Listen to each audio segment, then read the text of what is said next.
Bom dia, eu sou Flávio Gomes de Barros, estamos juntos em mais um domingo. Esta certamente é uma das suas últimas entrevistas como senador da República. É que a partir de janeiro ele passa a ser vice-prefeito de Maceió, como companheiro de chapa do reeleito prefeito JHC. Estamos falando de Rodrigo Cunha, vice-presidente do Senado Federal, filiado ao Podemos. Bem-vindo, senador. Inicialmente, eu gostaria de saber qual o seu sentimento, depois de ter sido, há 6 anos atrás, o senador mais votado do estado de Alagoas, está agora deixando encerrando o mandato, agora no final do ano, para a partir de 1º de janeiro ser vice-prefeito de Maceió. Bem, Flávio, é uma alegria estar novamente aqui com você, aqui na TV Pajuçara, e falando para o nosso grande público alagoano, após 6 anos, e já te respondendo, tendo assumido a cadeira no Senado Federal, um cargo de grande importância, onde eu também me dediquei bastante, manhã, tarde e noite, todas as semanas, indo e vindo para Alagoas, não era apenas a Maceió, o estado inteiro. E lá em Brasília, fiz uma caminhada que eu considero sim vitoriosa. Conseguimos avanços para Alagoas, eu acredito que nós vamos falar sobre isso durante a entrevista. Certamente. E consegui também, dentro do Senado Federal, crescer positivamente. Então hoje eu sou o líder do meu partido, que é o Podemos, um partido que tem 7 senadores, e isso tem um peso muito grande, quase 10% do Senado Federal. Então isso se deu através de muito trabalho, diálogo, presença e principalmente por querer fazer com que esse país vá para frente. Então essas marcas fizeram com que internamente conseguisse crescer e dessa maneira também hoje ainda estou como vice-presidente, segundo vice-presidente do Senado Federal. Então essas posições eu estou falando aqui porque muitas vezes não chegam para as pessoas que estão em Alagoas o trabalho interno, o trabalho que é reconhecido através dessas posições e que nós, depois desses 6 anos, saímos com a cabeça erguida, na certeza absoluta que fizemos tudo o que estava ao nosso alcance para devolver a confiança das pessoas com trabalho, e assim foi feito. Conseguimos recursos, todo esse caminhar. Não teve ninguém que abriu portas, e sim, eu bati nessas portas e construí todo esse caminho. Conseguimos aportar quase 800 milhões de reais em todas as cidades de Alagoas, e aqui já é um diferencial. Foi algo que eu coloquei como sendo um objetivo meu. Desde o início do mandato, eu busquei trabalhar para o estado inteiro de Alagoas. Infelizmente, alguns municípios, por questões políticas pequenas, chegaram a perder dinheiro, porque se aquele recurso que eu coloquei se transformasse na quadra de futebol, o meu nome crescia na cidade e isso incomodaria um cacique político ligado ao prefeito. Então, essa é uma realidade ainda da política pequena em Alagoas, mas na qual eu quis e fiz questão de trabalhar para ter realmente uma radiografia do Estado e poder me dedicar para melhorar a vida das pessoas. Dá para estabelecer um comparativo entre esses seus tempos de 6 anos de Senado com 4 anos de mandato como deputado estadual aqui na Assembleia? Sim, os 4 anos como deputado estadual foi um mandato também muito próximo às pessoas, e aqui é importante dizer isso, porque Brasília naturalmente afasta. Então, além disso, estava presente aqui fisicamente, e isso faz com que a gente consiga sentir o termômetro das ruas e as pessoas também consigam ter um contato muito mais próximo. Já em Brasília, o contato é muito diferente, né? Lá nós estamos recebendo, na grande maioria das vezes, grupos de acordo com seus interesses, né? Então, se são os enfermeiros, grupo de enfermeiros, se são mães que cuidam de crianças com microcefalia, são elas. Então, é algo muito mais segmentado. E isso afasta um pouco das pessoas. Apesar do nosso trabalho chegar indiretamente, eu posso mencionar Maceió, ao colocar à disposição da população o maior programa de saúde itinerante desse país, que é o Saúde da Gente, através de uma parceria com o nosso mandato, a gente se aproxima, mas através dos municípios. Então isso faz também com que as pessoas não tenham, muitas vezes, esse contato direto. Mas eu acredito, Flávio, que foram 6 anos de uma experiência que me fez crescer pessoalmente, politicamente, e que hoje encaro esse novo desafio de voltar para Alagoas, de estar em Maceió, ajudando uma gestão vencedora, que é a gestão do prefeito JHC, a dar certo e servir de exemplo para vários outros municípios alagoanos. Bom, além de vice-presidente do Senado, eu sou também líder do Podemos, como falou agora há pouco, e presidiu algumas importantes comissões no Senado durante esses 6 anos. Quais foram essas comissões, por favor? Bem, Flávio, um tema que me fez chegar ao Senado também é a defesa do consumidor. Então, uma das principais comissões é a Comissão de Fiscalização, Transparência, Governança e Defesa do Consumidor. E eu presidi durante 2 anos essa comissão, da qual nós conseguimos um feito histórico que marcou a vida de milhões de brasileiros. Primeiro foi conseguir aprovar uma lei que estava há 10 anos adormecida no Senado, que deu o direito das pessoas a renegociar as suas dívidas. Então as pessoas não tinham esse direito de renegociar a dívida, criou o direito formalmente, que é a Lei de Combate ao Superendividamento. Então foi à frente dessa Comissão de Defesa do Consumidor e logo em seguida nós conseguimos criar um plano executivo dessa lei, que foi o programa Desenrola, né? O governo federal encarou como uma política pública e aqui em Alagoas nós executamos, visitando várias cidades, inclusive com ônibus itinerante, porque nós sabemos que esse assunto é um assunto que interfere diretamente no cidadão na hora que ele coloca a cabeça no travesseiro para dormir. Então, são 70 milhões de brasileiros que estão endividados e que muitas vezes a culpa se dá pelo cartão de crédito, que cobra juros exorbitantes, pela falta de educação financeira ou até não, ou na maioria das vezes, é o terceiro maior caso, os acidentes da vida, né? Às vezes você compra um carro hoje e daqui a 2 meses você está desempregado. Então, isso não estava na sua previsão e as parcelas se dão por mais 3 anos.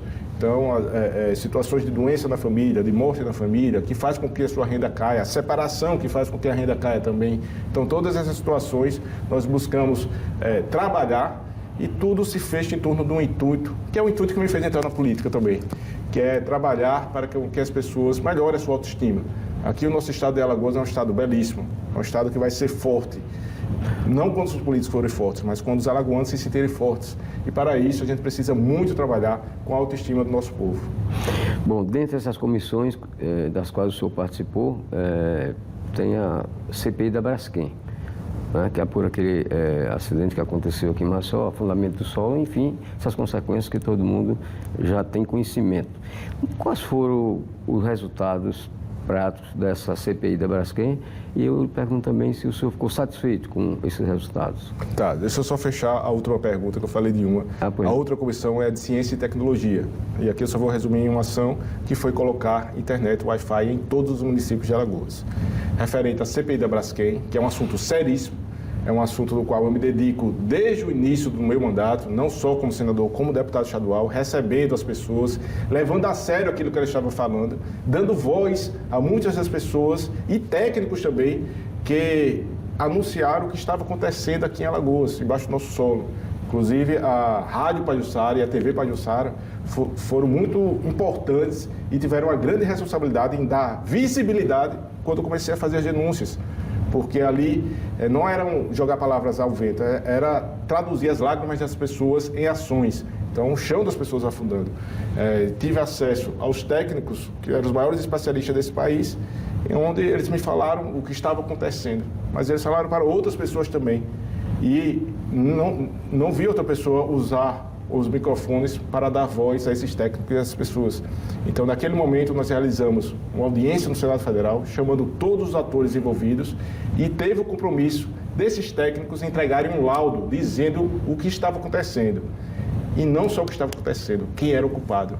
E já em 2008, foi colocado, em 2012, se não me engano, foi colocado à disposição da população o laudo informando quem era o responsável, que no caso não era um acidente, não era algo natural, e sim uma extração feita pela Braskem. Então, daquele momento para cá, nós trabalhamos, fizemos a nossa parte, conseguimos também criar links entre os segmentos e foi feito um acordo. Eu não participei desse acordo, mas eu acompanhei esse acordo também. Esse acordo, que naquele momento pode ter sido o melhor possível, hoje já não é. Porque hoje nós temos muito mais informações do que se tinha há 8 anos atrás, há 6 anos atrás. E essas informações nos faz ter certeza de que a Braskem não agiu com transparência, de que a Braskem sabia o que estava acontecendo, de que ela poderia ter parado e não parou. Então, por isso se deu também a necessidade de se fazer uma investigação para também tentar reparar esses acordos, no qual faz com que uma pessoa saia da sua residência de maneira obrigada e dá uma indenização, não por indivíduo, mas sim por residência. Isso está errado, isso por si só já está errado, além dos valores serem muito baixos. Porque tem casas que tem um casal, tem casas que você tem 6 pessoas, uma pessoa com deficiência, um idoso. As pessoas não levaram o vizinho, não levaram a escola que era próxima. Então, tudo isso gerou um grande prejuízo que tem como ser reparado através das indenizações justas. Hoje, qual é a situação da Braskem em termos, aliás, em função dessa CPI? Em função dessa CPI, é importante que o instrumento final levou a apresentar para o Ministério Público, no caso da União, Procuradoria-Geral da União, uma denúncia apontando várias pessoas como sendo indiciadas, para serem indiciadas devido à falta de transparência, devido à gíria de má-fé, a laudos falsos. Então, todas essas informações foram feitas em pouco mais de 120 dias, levantadas situações cabais em que demonstraram a má-fé de que poderia ter travado ou, no mínimo, avisado as pessoas do que estava acontecendo. Tanto é que agora, em sequência, depois de muito tempo, a Polícia Federal, e eu cobrava também isso, conseguiu finalizar o seu inquérito. E nesse inquérito, ela também fez o indiciamento dessas pessoas. Ok, vamos a um breve intervalo comercial e daqui a pouco a gente volta, continuando nossa entrevista com o senador Rodrigo Cunha.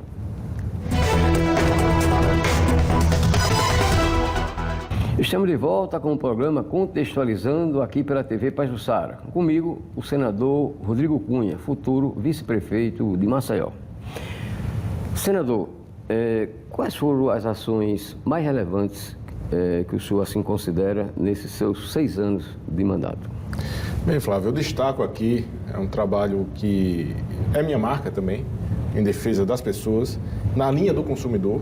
Eu falei também no início da entrevista, que foi a ação do Desenrola, que foi criar uma lei para permitir com que as pessoas tenham direito a renegociar suas dívidas.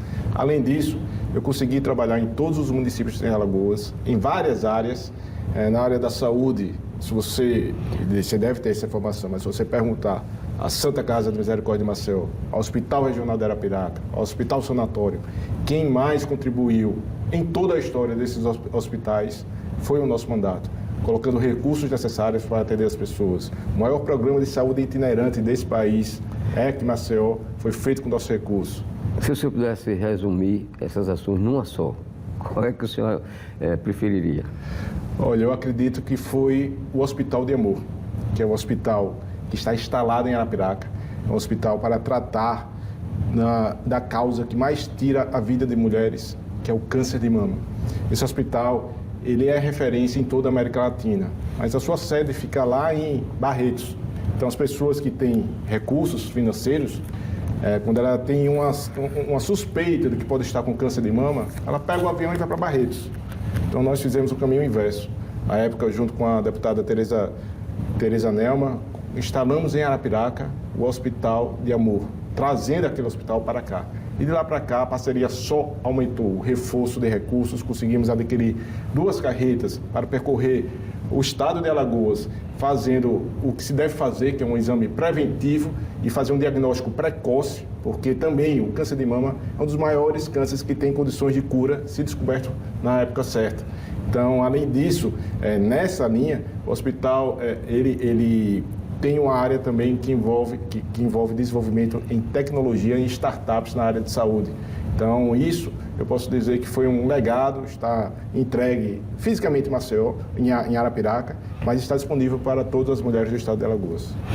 Bom, eu como profissional de comunicação, eu tenho recebido, desde a época de deputado estadual, informações sobre as suas ações na Assembleia e agora continuo recebendo o senhor como senador, né?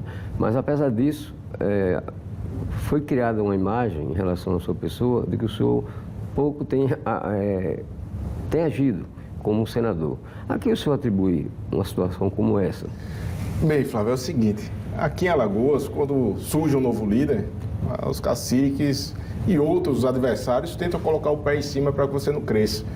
Então, eu sei que eu surgi da forma mais legítima possível, que é através do apoio popular. E assim é até hoje. Então, apesar de quererem me sufocar, eu tive 3 eleições que eu considero vitoriosas em termos de votações. Tive 4 eleições. Então, a penúltima foi ao governo do estado e todos sabem o que aconteceu. Perdemos por pouco mais de 2%, com malas de dinheiro sendo filmadas e entregues para comprar voto e por aí vai. E isso faz com que eu tenha certeza absoluta que a minha conexão ela deve se dar sempre sem intermediários, diretamente com as pessoas. Então, o trabalho tem em todas as áreas, do jovem ao idoso, litoral norte ao litoral sul. Quem for em Delmiro Gouveia vai jogar bola na quadra que nós colocamos. Quem for em Maragogi vai subir no mirante que nós entregamos. Quem for em União dos Palmares vai ver o nosso trabalho focado tanto no resgate à cultura, mas também em recuperar crianças através de associações. Uma das nossas maiores indústrias é a indústria da agricultura familiar. É um ponto forte do estado de Alagoas. Então, eu fico muito feliz em falar sobre isso, porque nós temos um trabalho muito sério em capacitação na área de tecnologia. É o meu foco. Eu coloco também, consegui colocar pontos de internet em todo o estado de Alagoas, em todas as cidades em Alagoas. Conseguimos fazer também vários cursos através de parcerias com o IFAL, onde chamamos o Espaço 4.0, que é um centro de tecnologia, com drone, inteligência artificial, internet das coisas, capacitando mais de 2.000 jovens que não são necessariamente alunos do IFAL. 70% desses jovens são da comunidade ao redor.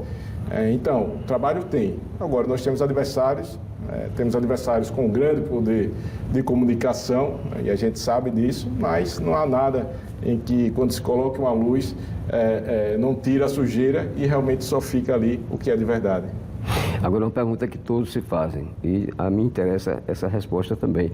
Com todo esse trabalho que o senhor tem realizado como senador, o que é que fez o senhor optar por ser candidato a vice-prefeito de Maceió? Bem, Flávio, eu posso dizer que foi a mesma coisa que me fez ser candidato ao Senado, né? Não ter apego ao cargo. Muita gente tira vidas ou dá a vida para chegar onde eu estou hoje, lá no Senado Federal. Eu não estou em busca do poder, não é isso que me seduz, não é isso que faz com que eu me mova, não é esse o meu propósito. O meu propósito é contribuir para que as pessoas vivam melhor. Então, eu estou vendo aqui em Maceió o que eu quero para o estado de Alagoas. Então, por isso eu estou voltando aqui para estimular ainda mais a gestão do prefeito JHC a ser uma inspiração para os outros municípios do estado de Alagoas. O que está acontecendo em Maceió, essa transformação, que é elogios em todo o país por onde a gente passa, pode acontecer em todo o estado de Alagoas. É aquilo que eu falei, é trabalhar com a autoestima das pessoas, é a gente ter na política pessoas que não querem crescer individualmente, mas quer que o seu vizinho, o próximo cresça, quer que as pessoas não passem dificuldades e nem que as pessoas aqui em Alagoas se acostumem em sobreviver. Eu digo, mas não é nem sobreviver, é viver com qualidade. É entrar na era do bem-estar, as pessoas irem à Praça Centenário ali, achar bacana e dizer, poxa, é isso que eu quero. As pessoas irem ao melhor hospital que nós temos público em Alagoas, ou público e privado, que é o hospital da cidade, e dizer, é isso que eu quero aqui, eu quero ser bem atendido, eu quero um atendimento de qualidade, em um lugar bonito, em um lugar amplo, em um lugar que eu me sinta bem. Aí, nos Gigantinhos, que é um modelo também que está dando certo, dizer, meu filho vai estudar daqui, e vai estudar aqui e vai crescer na vida. Então, é esse modelo que está dando certo aqui, que eu vou estar junto mais do que nunca. Já sou o maior parceiro do prefeito JHC desde o seu primeiro dia, desde o início da vacinação do Covid até agora ligando as luzes de Natal que ele fez ontem. Então, estamos juntos num objetivo que é fazer com que as pessoas acreditem nessa linha de política e que muita gente que está do lado de fora venha para dentro da política. Outra coisa, qual vai ser a sua participação nessa segunda gestão do prefeito João Henrique Caldas? Bem, eu trabalho de uma maneira muito próxima ao prefeito, até mesmo antes de ser candidato, e agora, estando aqui em Maceió, é dividir tarefas. Ele sabe que pode contar comigo para tudo. Eu estou aqui para colaborar, não é para disputar, não foi uma acomodação política, foi uma união de forças. A gente joga junto, estamos do mesmo lado e acreditamos que esse modelo de Maceió tem que ser replicado para o estado de Alagoas. Então, você vai me ver aqui falando de todas as áreas. O secretariado ligado a ele é ligado a mim também, as pessoas são muito próximas. O meu grupo político é o grupo político dele, então, meus amigos são os amigos. Então, a gente já está no mesmo sentido de fazer o nosso melhor para dar exemplo em Alagoas e no país. E sobre a possibilidade de o prefeito JHC ser candidato a governador? Isso foi tratado com o senhor? Não, essa é uma possibilidade que por onde as pessoas falam, né? Mas eu tenho certeza absoluta que o que vai levar o prefeito JHC a ser candidato ao governo do estado não é nem a vontade dele, será a vontade das pessoas. Então, não sei se vai surgir outro player, como é que vai ser, mas eu sinto isso por onde eu ando, as pessoas mencionando isso, e não é só aqui em Maceió, não, é no interior também, dizendo que está acontecendo em Maceió quer que aconteça na cidade dele, quer que aconteça no estado de Alagoas, e torce para que ele dê esse outro passo. Então, mas nós temos aí um ano muito intenso pela frente, um ano de trabalho e realizações, e eu digo, essa não é uma vontade do prefeito de JHC, é a vontade que vai vir de fora, é o que eu escuto e é o que eu sinto também. Bom, o prefeito de JHC, sem dúvida, foi reeleito com uma votação excepcional, né? Cerca de 84% dos votos, mas o partido dele, o PL, não conseguiu eleger um prefeito aqui no estado. Isso é colocado como um obstáculo para essa pretensão dele, se é que ele nunca disse isso abertamente, se é realmente ele tem a vontade de ser governador, e seria uma dificuldade para ele. E aí? Bem, o forte do prefeito JHC nunca foi também eleger prefeitos ou vereadores, né? Ele não tem um grupo abaixo dele de uma maneira subordinada. O que ele tem são pessoas que acompanham o foco dele, que acompanham a atuação dele e apoiam ele, mesmo que o prefeito vá votar em outro. Então, é essa linha de trabalho que ele sempre buscou. Então, se você for para Palmeira dos Índios, se a prefeita não apoiar, pergunta os professores em quem eles vão apoiar. Então, se você for, então é uma coisa que não se segura. Então, é uma alegação muito mais legítima. E isso que ele transmite hoje em Maceió, que é um sentimento de esperança, né, das pessoas acreditarem que vai dar certo, é algo que não se segura. Então, nessa parte política, ele sendo candidato ao governo, isso vira uma onda, um tsunami mesmo, eu tenho certeza absoluta, porque eu acompanho isso de perto. Então, não é uma preocupação. Ele não investiu. Se ele tivesse investido, ele foi como presidente do partido em algumas cidades uma vez. Ele colocou candidatos à disposição das pessoas, ele deu a possibilidade de pessoas entrarem na política, assim como eu fiz no Podemos. E é muito difícil fazer política no país, mas em Alagoas é mais difícil ainda. A gente sabe que um ou outro político domina vários outros partidos e quem está lá muitas vezes no poder já tem uma vinculação antiga. Então nós vivemos um momento de reeleições. A regra foi essa, que já tinha comprometimento com outros políticos antes, mas que, assim como eu, o prefeito JHC buscou também dar oportunidade para que pessoas que queriam colocar o seu nome à disposição da sua cidade pudessem serem candidatas. Qual a sua postura política, senador, em relação ao governo do presidente Lula? Bem, eu acho que a minha atuação também demonstra isso, né? Eu sempre torço para que esse país vá à frente. Eu não sou aquele que torce para quanto pior, melhor. Então, tudo que eu puder fazer para contribuir, para que o governo tenha sucesso, eu contribuo. Agora, aquelas críticas necessárias, elas são sempre feitas. O meu voto, ninguém sabe como eu vou votar, se o governo pedir ou não pedir. Por quê? Vai de acordo com o que ele está pedindo. Então, eu tenho independência, eu tenho autonomia. Isso foi dado pelas pessoas e eu não perdi isso. Então, seja Bolsonaro, seja Lula, eu sempre analisei o caso concreto. E para mim a política tem que ser assim. É não apoiar incondicionalmente, seja lá o que for. Não é assim. Então, existem situações positivas, existem situações que não são boas. E essas a gente tem sempre que se posicionar. Que avaliação o senhor faz do governo do presidente Lula? Olha, a gente está agora num momento de transição, né, principalmente na área econômica, onde o governo, na fotografia do momento, está fazendo o que deve ser feito, que é cortes, mas que é um modelo que demonstra que o modelo de gestão está errado. Então, nessa parte econômica é uma grande preocupação, né? Na área social a gente tem melhorias, mas nessa área econômica é onde está hoje o principal gargalo, que tem um desdobramento nos próximos meses, e aí isso envolve desde o preço do dólar ao preço do combustível, que as pessoas vão sentir de imediato, a volta da inflação ou não. Então, tudo isso pesa demais. A área econômica é a grande preocupação. Na área social, realmente, é o forte do governo.